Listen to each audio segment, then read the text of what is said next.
Rockstar south Africa Vlogger. का एक शहर जोहान्सबर्ग। दुनिया के नक्शे पर भले ही ये एक मामूली बिंदु हो, लेकिन यहाँ की सड़कों पर हर रोज इतिहास लिखा जाता है खून से। हर दिन यहाँ 300 से ज्यादा कत्ल होते हैं।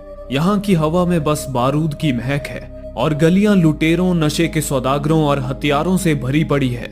इतने बेखौफ जैसे यहाँ मौत बिकती हो खुले बाजार में। लेकिन फिर एक दिन सब बदल गया जब जोहान्सबर्ग की सरकार ने दुनिया की पुलिस फोर्स लॉन्च की।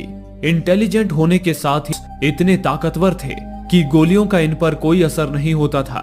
सीना चौड़ा कर ये बेधड़क क्रिमिनल्स के ठिकाने पर आक्रमण कर देते थे और बिना किसी सुनवाई के उन्हें सीधा मौत के घाट उतार देते थे। कुछ ही सालों में क्राइम ने इस शहर में घुटने टेक दिए, करप्शन काफी हद तक कम हो गया और इस तरह रोबोटिक पुलिस फोर्स ने लोगों के दिलों में एक अच्छी छवि बना ली।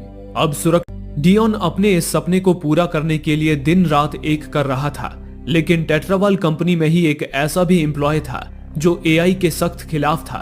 उसका नाम था विंसेंट। विंसेंट का मानना था कि रोबोट्स को सोचना समझना नहीं आना चाहिए, वो सिर्फ इंसानों के आदेश मानने के लिए बने हैं, सोचने के लिए नहीं।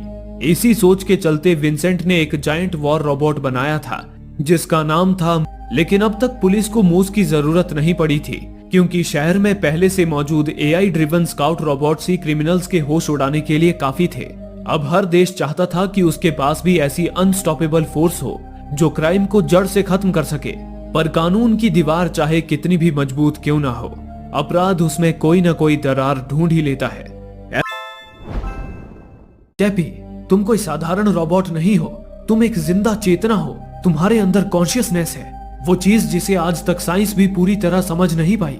हम अभी तक ये नहीं जानते कि चेतना क्या है, तो उसे ट्रांसफर कैसे करेंगे। चैपी की आंखों में अब डर नहीं बल्कि जिद थी।